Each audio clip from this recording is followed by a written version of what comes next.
ይውሰዳል ሲለው ውሰደኝ ምናምን ብዬ ስለው ያው ከማዘርጋው ያው የአረብ ሀገር ህይወት በጣም አስቸጋሪ ነው። ሴቶች ልጆች ከወጡ ብዙ ይቆያሉና አግብታ ወልዳ ምናምን ብትመጣ ደስ ይለኛል። አሁን ላይ እወስዳታለሁ ብዬ እንትን አላትም ምናምን ተባባሉ ከማዘርጋና ያንን ነገር ለኔ ነገረኝ። ከዛ እሺ በቃ ምናምን ብዬ ያው ግን መጀመሪያ ትምህርት ትማር ሙያ ኑሯት እንድትወጣ ምናምን ብሎ ፀጉር ቤት ገባሁ። እና ፀጉር ቤት እየተማርኩኝ ነው ልጁን የተዋወኩት። ያም ነገር ስላለ ያው እኔ ፍቅረኛ ምናምን አልፈልግም ማግባት ነው የምፈልገው ምናምን አልኩት። እሺ ከዛ በቃ እሺ ችግር የለውም እኔም ማግባት ነው የምፈልገው ምናምን አለ። እኔ እንደዚህ አይነት ህይወት ስለሰለቸኝ እንደተዋወቃችሁ ነው ስለ ጋብቻ ያወራችሁት? ያው መጀመሪያ ሲጠይቀኝ እኔ ፍቅረኛ አልፈልግም ነው ያልኩት።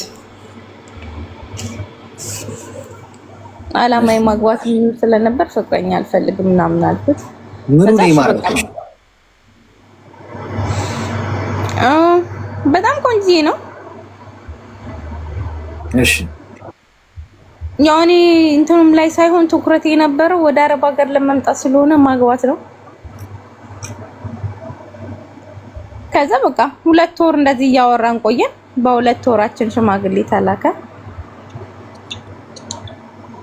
ከዛ በቃ ተጋባን። ያው የዛ የሰርግ ወቅት ስለነበረ ብዙም አልቆየን ተጋባን። ከዛ በቃ ማለት እስከነበርን አብረን እስከነበርን ሰዓት ብዙም አልቆየውም። እኔም ወዲያው ምን ያረገዝኩት ያው የምንኖረው ሌላ አካባቢ ነበር። የሱ ቤተሰቦች ሌላ አካባቢ ናቸው፣ የኛም አካባቢ የተለያየ ነበር።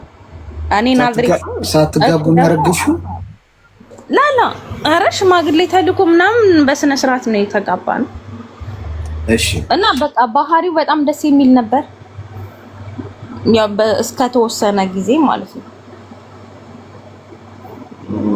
ከዛ መጨረሻ ላይ ያው ወለድኩ። ከወለድኩ በኋላ በ5 ወሬ ከናዝሬት ወደ አዲስ አበባ ገባን። ከዛ አዲስ አበባ ከሄድን በኋላ ያው እንትን ጥየቃ ነበር የሄድነው። አክፋይ ምናምን ይዘህ የምትሄዱ የለም አክፋይ ነበር የሄድነውና ከዛ ምን ከእናቱ ጋር ምን እንዳወሩ አላውቅም፣ ምን እንደተነጋገሩ አላውቅም። ምን አለኝ ተመልሼ ወደ ናዝሬት አልሄድም አለኝ። እሺ ኦኬ ለምን ምናምን ስለው በቃ ከእናቴ መራቅ ስለማልፈልግ እዚሁ ነው መኖር የምፈልገውና ተመልሼ ወደ ናዝሬት።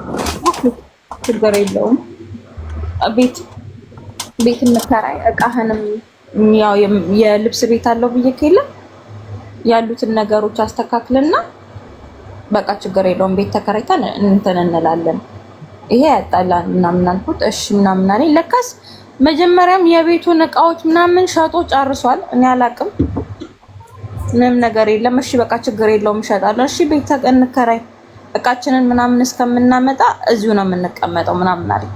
እናትና አባቱ ቤት ማለት ነው። እንዴ ስለ በቃ እቃችንን እስከምናመጣ እዚሁ ነው የምንቀመጠው። እሺ 7 ወር ያህል አንድ ቤት ኖርን ከእናትና ከአባቱ ጋር። ባይ እንትን የለም እቃዎቹም ጠቅላላ የሉም፣ ተሸጠው አልቋል መሰለኝ። የታል ስለው የለም በቃ ይለኛል። ወንድሜ ያክስቴ ልጅ አለ ለሱ ሰጥቼው ብሩን አልሰጠኝም ምናምን። ከዛ የሆነ ቀን ደወልኩለት ለአክስቱ ልጅ ብሩን እኛ ያስፈልገናል ብዙ ነገር እንትን ስለሚለን ብሩን የት ነው ያለው ምናምን። ኧረ እኔ ተቀብሎኛል ሰጥቼ ጨርሻለሁ ምንም አይነት ብር የለብኝም ምናምን። በቃ ያው ተነጋገርን። ምንም እንትን እንደዛ ነው የሚለው እሱ እንደዚህ ልሻል እንጂ እሱ ጋር ነው ያለው ምናምን ነው የሚለው። ብዙም እንትን አላለም፣ አልተግባባንም። እቤት ውስጥም ሰላም እንትን ማለት ጠፋ። እሱም ባጃጅ ይዛለሁ ምናምን ብሎ ባጃጅ ነበር የሚይዘው። እያመሸ መግባት ጀመር። 6 ሰዓት 5 ሰዓት ነው ወደ ቤት የሚገባው። ጠዋት ተነስቼ እኔ ቁርስ ሰርቼ ምናምን ይበላል ብዬ ስጠብቅ ስልክ ተደውሎለት ተነስቶ ነው የሚወጣው። ሴት ነው የምትደውልለት ደግሞ። ማናት በዚህ ሰዓት የምትደውልልኝ? የጓደኛዬ ሚስት ናት አትጨቃጨቂኝ ብሎኝ ነው ጥሎኝ የሚወጣው። በጣም ጠጥቶ ነው የሚገባው።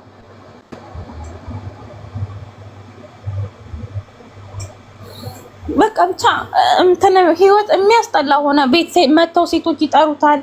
ምክንያት ነው ሁልጊዜ የሚሰጠኝ። ለስራ እንደዚህ ያልኳቸው ናቸው፣ ለስራ እንደዚህ ሆንኩ ነው ምናምን የሚለኝና ከዛ የሆነ ቀን በቃ ማለት መጨረሻ ላይ የሚያስጠላኝ ወደ አረብ ሀገር በቃ አሁን መሄድ አለብኝ ብዬ የወሰንኩት እቤት ሴት መታ ጠራቸው።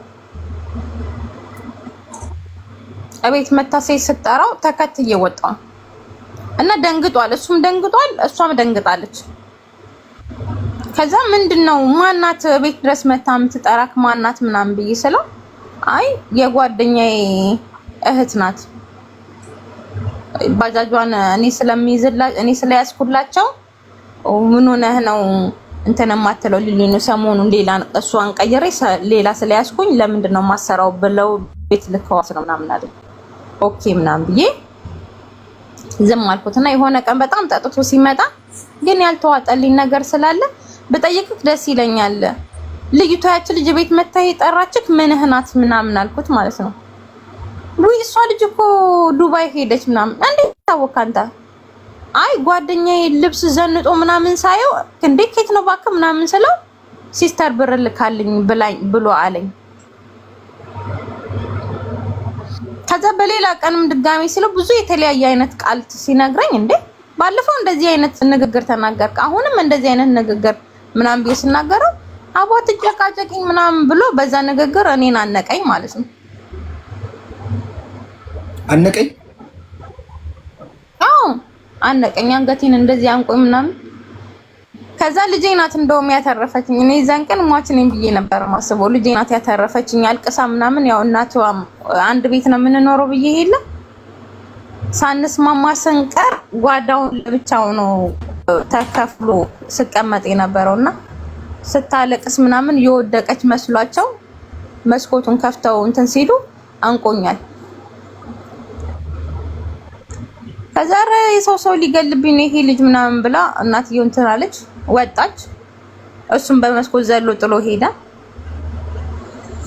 ከዛ በቃ እኔም ወደ እናቴ ጋር ሄዳለሁ እንደዚህ የሆንኩኝ እንትን አይደለም ምናምን ብዬ ስላቸው እባክሽ ልጄ በቃ ይቅርታ አድርጊለት ምናምን ብለው እናቱም አባቱም የሰፈር ጎረቤትም ጠርተው ምናምን አስታረቁኝ። እሺ በቃ ምናምን ብዬ እኔም ታረኩኝ፣ እንትን አላልኩም። እና በቃ ማምሸቱም ሴቶችም የሚደውሉት ነገር በጣም እየበዛ መጣ። እኔም ደስተኛ አይደለሁም። ቤት ያው ተደርበ ከሰዎች ጋር ስትኖር በራስ ነፃነት ስትኖር ምናምን እንትን አይደለም፣ ደስ አይልም። ከዛ በቃ እኔም ወደ እናቴ ጋር ሄድኩኝና እማዬ በቃ ንገሪው ይውሰደኝ፣ ስታየኝም ማዘር አልተመቸኝም። ከዛ በቃ ወንድሜን ጋር ደውላ በቃ አውጣት ከዚህ ትሂድ ምናምን አለችው። እሺ ምናምን ተባለ። እኔም ተመልሼ በሳምንቴ ነው ምናምን ፕሮሰሱን የጨረሰልኝ እንዳጋጣሚ ወንድሜ እናቴ ጋር በአመቷ ልጄ 1 አመት ሆናት። በዛ መሀል ልጄ 1 አመት ሆናት። ልክ በ1 አመቷ እናቴ ጋር አስቀምጬ ወደ አረብ ሀገር መጣሁ። ከዛ በቃ ከአረብ ሀገር ከመጣሁ በኋላ ማለት ይደውላል ያወራል ምናምን ቀን በቀን ነው የሚደውለው። ከዛ ልክ እኔ በመጣሁኝ በ15 ቀኔ ልጄን ከእናቴ ወሰዳት። ያው እንትን ለትንሽ ቀን ነው የተነጋገርነውና ከሷ ጋር አሁን ወስዳታለሁ 15 ቀን ያህል ከቆየች ይበቃታል ምናምን ብሎ ልጄን ከእናቴ ወሰደ። ከዛ እሱ ጋር መቀመጥ ጀመረች። ቀን በቀን ስልክ ይደውላል። ያው እኔም ልጄ ስላለች በየወሩ ብር እልካለሁ እነሱ ጋር ስለሆነች የሚያስፈልጋት ነገር እንዳይጎል እያልኩኝ ማለት ነው። በቃ ወር በደረሰ ቁጥር ስልክ ነው እና እንዳጋጣሚ ደግሞ ወደዚህ ስንመጣ ባጃጅ ገዝተን ነበር የራሳችንን። ለባጃጇ ቦሏ እንትን ለማለት እንደዚህ ማስደረግ አለብኝ ብር ላኪልኝ ይለኛል። ኦኬ እሺ እልካለሁ። ባጃጇ ከሁሉም ባጃጆች ሸራው ያረጀ ስለሆነ ብር ያስፈልገኛል። ያው በቃ ምንም ማድረግ አልችልም እኔ ልጄ እነሱ ጋር ስላለች የሆነ እንትን እንዳልል ብዬ ያለኝ ነው ማድረገው። እሺ እልካለሁ። ደግሞ በሁለት ወር ምናምን ቦሎ ይለኛል። እንዴ ባለፈው እኮ ቦሎ ብለኸኛል። የሰጠነው ሰውዬ ብሩን እንትን ብሎ አጭበርብሮ ስለነበረ ከዛ ተባሯል። እንምናቅላችሁ ነገር የለም ብለውናል። ድጋሜ እልካለሁ። ይቆይና እንደገና ደግሞ በወሩ እንደዚህ ደሞዝ ሲደርስ ነው ባጃጅ ስለተበላሸች ለባጃጅ ጎማ መቀየሪያ ስለሚያስፈልገኝ ብር ላኪ። በቃ እንደዚህ ተደጋጋሚ ሆነ ህይወት። በቃ ምንም አይነት ለውጥ ላይበት አልቻልኩ። ምን እያደረገ ነው ይሄንን ብር የሚያጠፋው? ችግር የለውም እሺ ልክልሃለሁ፣ ግን በቃ ውስጤ ሁልጊዜ ሰላም የሚነሳኝ ጥያቄ ስላለ ካንተ ጋር እንድስማማ አንድ ጥያቄ መልስልኝ አልኩት። እሺ ያቺ ልጅ እቤት ስትመላለስ የነበረችው ልጅ ማን እንደሆነች ንገረኝ።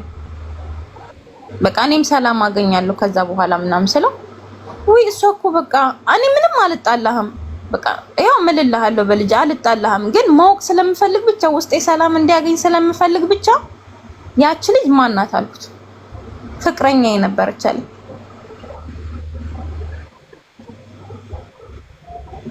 ፍቅረኛ የነበረች እና እቤት የመጣችው ልጅህን አሳየኝ ምናምን ብላኝ ነው። ልጅም እንዳለው እያወቀች ነው ያቺ ልጅ ፍቅረኛውም የነበረች ነው። እንዲያው ችግር የለውም እያለሁ በልጄ ስለማልኩኝ ችግር የለውም እሺ አልፌያለሁ። ይሄንን ህይወት ድጋሜ ግን እንዳትደግመው ምናምን ነው ስለማልኩኝ ምንም ማድረግ አልችልም። እንዲያወጣልኝ ያችን የውስጤን ጥያቄ ብቻ እንዲያወጣልኝ ነበር የፈለኩት። ከዛ እሺ ምናምን አልኩኝ። ጋፕ መፍጠር ጀመርኩኝ። የምልከውን ብር እንደ ድሮ አይደለም መመላክ ጀመርኩት ማለት ነውና እንዳጋጣሚ ያክስቱ ልጅ ተዋውቃኝ ነበርና ከሷ ጋር ማውራት ጀመርኩ። እሷ አረብ ሀገር ነበር የምትኖረው። አትላኪ ብር አለች። አትላኪ እሱ የሚያጠፋው ብሩን ውጪ ነው፣ እያመሸ ነው የሚገባው፣ ውጪ ነው የሚበላው፣ ውጪ ነው የሚጠጣው። ቤት ውስጥ ምንም አይነት እንትን ነገር አያደርግም። ስለዚህ አትላኪ። እኔ እሺ ለልጄ ብዬ እኮ ነው በቃ እንደምንም ብለሽ የምታደርጊውን ነገር አድርጊ። ልጅቷም እየተመቻት አይደለም ህፃኗም። እኔ ልጄ ትነግረኛለች እነሱ ጋር ስላለችና እየተመቻት አይደለም፣ የምታስተካክል ነገር አስተካኪ ምናምን አለች። ከዛ እሺ ምናምን አልኳት። ከዛ በመሃል በቃ ማወቅና ማጣራት ስላለብኝ ዱባይ ጓደኛለችኝ፣ ቁጥሩን ሰጠዋት። ይሄንን በስተት ነው ቁጥርህን ያገኘሁት ምናምን ብለሽ እስቲ አውሪው፣ እንደማታውቂው ሆነሽ አውሪው ምናምን አልኳት። እሺ ምናምን አለችኝ። ከዛ ሰጠዋት። እንደሰጠዋት ስትደውልለት ምንድን ነው ያላት? የውጭ ቁጥር ስለሆነ እንዴ ማንሽ አንቺ ምናምን ሲለኝ አይ እንደዚህ ነኝ ምናምን ብላ ስትለው እንዴት ደወልሽልኝ? ሚስቴ ቁጥሬን ሰጣሽ ነው ምናምን። የምን ሚስት? አይ ሚስት አለችኝ አረብ ሀገር የምትኖር የልጄ እናትና እሷ ከሰጠችሽ ብዬ ነው ምናምን አላት ማለት ነው። ኧረ እኔ ስልክህን እንደዚህ ነው እንዳጋጣሚ ያገኘሁትና ያው ፎቶህንም ሳይክ ወንዳ ወንድነትክ ስለተመቸኝ እንደዚህ ዝም ብዬ ላዋራት ብዬ ነው ምናምን ትለዋለች ማለት ነው። ከዛ ከሷ ይዘጋና እኔ ጋር ደወለ።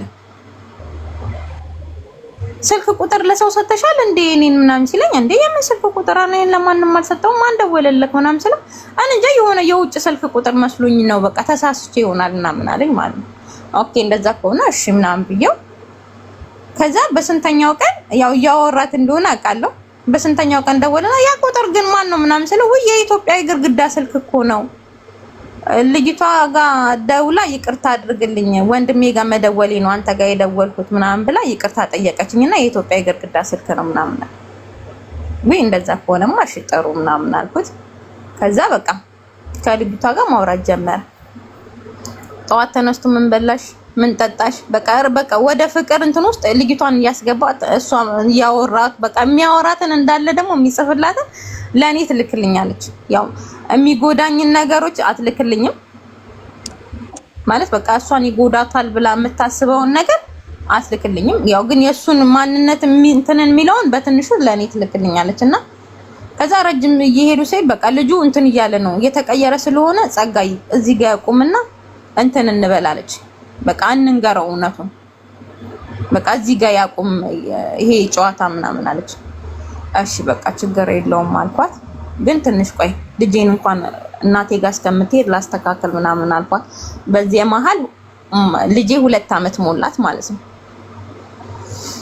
ከዛ በቃ ልደቷን ምንም ነገር አታዘጋጁ እናቴ መታ ይዛት ጭና ምናምን አስተካክላ ስለምትመጣ በቃ እናንተ ጋር አታዘጋጁ ምናምን ስለው አይ በቃ እንደዛ ከሚሆን እኔ አደርሳታለሁ አለ። እዛው ወስዳታለሁ ምናምን ሲለኝ እሺ እንደዛም ከሆነ አሪፍ ነገር ነው በቃ ጥሩ ምናምን አልኩት። ከዛ ሲወስዳት ከነሻንጣዋ ከነምኗ ወሰዳት። ወደ እናቴ ጋር ማለት ነው። ከዛ እዛ አስቀመጣት። በቃ ይሄው አምጥቼልሻለሁ ምናምን አላት። ልደቷ ልታከብር ነው። አይ በቃ ካንቺ ጋር ትቀመጥ እሺ ምናምን አለችው። ማየም ተቀበለችው ልጅቷን። ከዛ ብር መላኬን የዛን ሰዓት ማቆም ጀመርኩ። በቃ አንተም የራስህ ባጃጅ አለ፣ እኔም እየሰራሁኝ ነው፣ እኔም ሰራለሁ፣ አንተም ስራ፣ ያለኝን ስመጣ ይዤ እቀርባለሁ፣ አንተም ያለህን ይዘህ ትቀርባለህ። ከአሁን በኋላ ብር አልክም አልኩት። ለምን አለኝ። አልክም እኔም በቃ እያመመኝ እየደከመኝ ስለሆነ መምጣት ፈልጋለሁ እና ያለህን ብር እስከዛሬ ድረስ ሰራበት የነበረውን ብር ማየት ፈልጋለሁ። እኔም ያስኩትን ብር ማየት ይዤ እቀርባለሁ። ስለዚህ ቢያንስ ወራቶች ነው የቀሩኝ፣ እመጣለሁ ምናምን አልኩት። ከዛ እሺ ምናምን አለኝ። ወዲያውኑ ያክሱ ልጅ ጋር አረብ ሀገር ያለችው ጋር ደወለና ልትመጣ ስለሆነ እጄ ላይ ይሄን ያህል ብር አለኝ ብዬ እማሳያት ብር ላኪልኝ 20 ሺህ ብር አላት። ከዛ እንትን ካለች በኋላ ሰጥሻለሁ፣ ከተረጋጋች በኋላ ሰጥሻለሁ ምናምን ይላታል። ከዛ እሺ ምናምን አለች። ለሱ እንደዛ ካለች በኋላ ለኔ ደወለችና ብር ጠየቀኝ እኮ እመጣለሁ ብለሽዋል እንዴ አለች። ልትሄጂ ነው እንዴ? ከዛ እንደዚህ እሷ ስትመጣ የምመልስልሽ ማሳያ የሚሆነኝ እኮ ብር ላክልኝ አለች ምናምን። በነገራችን ልጅቷ በጣም ምርጥ ነበረች። አረብ ሀገርንም ህይወትንም ስላየችው ትረዳለች። ከዛ ብዬዋለሁ ስለኝ ደውሎ እኮ ለሷ ማሳያ የሚሆን 20 ሺህ ብር ላክልኝ አለኝ እና እኔም አላኩለትም። እንደዚህ አይ በቃ እኔ እንደዛ የተናገርኩት ያው እንትን ለማለት ነው ለማስደንገጥ ያህል እንጂ አሁን አልሄድም ምናምን አልኳት። ከዛ በቃ እሺ ምናምን ተባባልን። ደውዬ ነገርኩት። በነገራችን ላይ የግድግዳ ስልክ ነው ብለክ ይዋሸኸኝ እኔ ራሴ ነው ያንን ያስደረኩት፣ ጓደኛዬ ናት። አንተ ግን በጣም ባለጌ ነህ። በቃ እኔ እናንተ እዚህ ጋር ነው እንትን። አረ ለወንድም ያስብያት እኮ ነው ለኔ አይደለም ምናምን። ለወንድሜ ስላሰብኳት ባህሪዋ ደስ ስለሚል ነው እስከዛሬ ድረስ አወራት የነበረው። በቃ ከኔ ጋር እንደ እህት እንደ ወንድም በመሀላችን ልጃችን አለች። ልጃችንን የሚመለከት ነገር ሲኖር ከኔ ጋር ታወራለህ። እኔም ልጄ የሚመለከት ነገር ሲኖር ካንተ ጋር አወራለሁ። ካሁን በኋላ እዚህ ጋር እኔ እናንተ እናቁም አልኩት። በቃ አንተም የራስህን ህይወት ኑር፣ እኔም የራሴን ህይወት ካሁን በኋላ እኖራለሁ። እኔ እናንተ እዚህ ጋር ቁመናል አልኩት። በቃ ለትንሽ ሰዓት ፎከረ ምናምን። እሱን ችግር የለውም ፈጣሪ ነው የሚያውቀው። ካሁን በኋላ እዚህ ጋር ነው የምናቆመው ምናምን አልኩት። በዛው አለፈ። ከዛ ያው አንዳንዴ ከእናትም ከአባትም እንትን ስትል የህፃን ልጆች ይጠይቃሉ። አባ ምናምን እያለች ማዘረስ ታስቸግራት እስኪ መቶ ይያትና መቶ ይጠይቃት ደውይለት ምናምን ብላ የሆነ ጊዜ ደወለችልኝና ለምንድን ነው ህፃኗን ሄደህ ማታያት? እኔም አረብ ሀገር ነው ያለሁት፣ አንተ ቅርብ ነህ ሄደህ ያት ምናምን ስለው አንቺ ካልፈለግሽኝ እኔ አልፈልጋትም ማለት። እሺ ችግር የለውም እንደዛ ከሆነ ችግር የለውም በቃ ያው ግን እኔ ከሁለት ያጣች ከምትሆን ነው ሂድና አያት ያልኩት ምናምን አልኩት። አይ አልሄድም አልፈልጋትም አለኝ። ችግር የለውም በዛው ሄዶም ጠይቋትም አያውቅም አይቷትም አያውቅም። ግን ያው እናቱ ለልደቷ ሁሌ አመት ሲሆን ትሄዳለች። አሁን 8 አመቷ ነው ልጄ፣ ለቅርብ ተከብሮላታልና ልክ ማለት የ8 አመቷ ጊዜ እያደገችም ስትሄድ የሆነ እንትን ፈለጉ መሰለኝ ወደ እነሱ ጋር ለመውሰድ። ከዛ ልጄን ወስዳለሁ ምናምን ብሎ ማዘርን ሄዶ እንትን 8 አመት ሙሉ አንዲት ቀን ሄዶ አያውቅም። በቃ የ2 አመቷ ጊዜ አደረሳት። ስለሷም ጠይቆ አያውቅም፣ አይቷትም አያውቅም። በቃ ምንም ነገር በቃ ሄዶ ለሱ ደውሎም እንደዚህ በቃ ምንም ነገር ለሱ እንትን የለውም። እናትየው ብቻ ነው በየአመቱ እየሄደች መታየት የልደቷ ጊዜና አሁን ልክ 8 አመቷ ካለፈ በኋላ ትምህርት ቤት ካሁን በኋላ እዚህ አትመዘገብም፣ እኛ ጋር ነው የምትመዘገበው፣ እንዳትመዘገቢያት ምናምን አሏት ማዘር። እማዬ ነገረችኝና ደወልኩለት። ለምንድን ነው ሰላም የማሰጠን? በቃ እስከዛሬ ድረስ አልፈልግም ብለህ ቆይተሃል። ህይወታችንን እንትን እያልን ነው። ሂድና እኔ አልከለከልኩም፣ ሂድ በየአመቱ እያት ብያለሁ፣ ፍቃድ ሰጥቻለሁ። እንደሌሎች ሰዎች አታያትም ብዬ አልደበቅኩብህም። እየሄድክ እያት። ግን እስከዛሬ ድረስ ያደገችው ከማዬ ጋር ስለሆነ እሷንም ስለለመደች ከሷ አትነጥላት፣ ትምህርቷን ትማር። እየሄድክ ግን ጠይቃት፣ የሚያስፈልጋትን በሙላ ነገር አድርግላት። ካሁን በኋላ ወደዛ አትውሰዳት ምናምን። ማንም ተቆጣጣሪም የላትም፣ እናትየው ትልቅ ናት። እሱም እንደምታውቀው ደጅ ደጅ ነው የሚለው። ስለዚህ ልጄ እንድትበላሽ ስለማልፈልግ አንተ እየተመላለስክ እያት ምናምን ስለው እወስዳታለሁ። እስከዛሬ ድረስ ኃላፊነትሽን ተወጥተሻል። እኔ አሁን ኃላፊነቴን መወጣት እፈልጋለሁ። በቃ እኔ እዚህ ምንም ማድረግ አልችልም። የሰው ሀገር ስላለውኝ ወንድሜ ምን አለኝ? ተይው ይውሰዳት አለኝ። አትከልኪያት። ለምን ዛሬ አይሆንም ብለሽ ብትከለኪ ምን ብትይ ልጅሽ እሷ ናት እኮ የከለከለችኝ፣ እሷ ናት እንደዚህ ያደረገችኝ ብላ ውስጧን እንዲሰማት እሱንም እንድታየው ፍቀጅላት። እማዬ በየሳምንቱ እየሄደች ቼክ ታረጋታለች ያለችበትን ሁኔታ። ያው ካልተመቻት ታመጣታለች፣ ትመልሳታለች። እና እነሱም ይዩት። እሷም ህፃኗም በቃ እንድተከልክዬ ነው ብላ ከምትል ትየው ያለውን ሁኔታ እነሱ ጋር መሄዳት ትየው እና ፍቀጅላት ምናምን አለኝ ማለት ነው። በቃ እንትን ስላላልኩኝ ችግር የለውም እየመጣች ታያታለች፣ ታስፈቅጂኝና እየመጣች ታያታለች። ጭራሽ እኔ ነኝ ማስፈቅዳት? ይሄን ያህል ዞር ብላ ያላየካትን ልጅ አሁን አድጋ ወስዳሃት እኔ ልጄን ለማየት አንተን አስፈቅዳለሁ? ችግር የለውም እሺ ይሁን ምናምን አልኩት።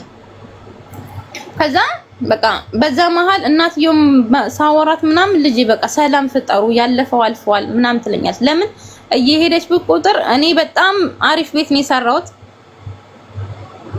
በቃ ተምሯል። እንትንም ካንቺ ጋርም እንደዚህ ልክ በቃ ቤተሰቦች ለልጆቹ ልብኩን ሆኗል። እንደዚህ ነው፣ ምንም ሊለወጥ አልቻለም። በቃ መተሽ እንደዚህ አድርጊ ምናምን የሚሉት ነገር የለም። እንደዛ ነው ሁልጊዜ የሚሉትና ልክ የ8 ዓመቷ እንደምልክ ሄደ አያት። የሰራሁትንም ቤት አያ፣ ያለውበትንም ሁኔታ ምናምን ለውጤና አያ። ደውሎ ማለቃቀስ ጀመረ። እኔ ካንቺ ውጪ በቃ እንትን ማለት አልችልም ምናምን በቃ ብዙ ማውራት ጀመረና ያው እኔ በርግጥ አልኩትም አልፈልግም። በቃ አንተ ለኔ ወንድሜ ነህ፣ እኔም አንተ እህትህ ነኝ። የምታገናኛት ልጃችን ናት። ከእንግዲህ በኋላ እኔ እናንተ ምንም አይነት ነገር የለንም ምናምን ብዬ እንደዛ እያወራን ነበርና ያው ክረምትም ስለነበር አሁን እንትን ስላለ 9 ወደ ትምህርት ቤት ልትመዘገብ ስለሆነ ወስዳታለሁ ምናምን አስመዘግባታለሁ እያለ አይደለም። በመሃል ሁኔታዎች መጡና እኔም የሰራሁት ቤት ያው እግዚአብሔር 8 ዓመት ነው ሰርቼ ያንን ቤት የሰራሁትና እግዚአብሔር ፍቃዱ አይደለም ፈረሰ። የሰራሁት ቤት ፈረሰ።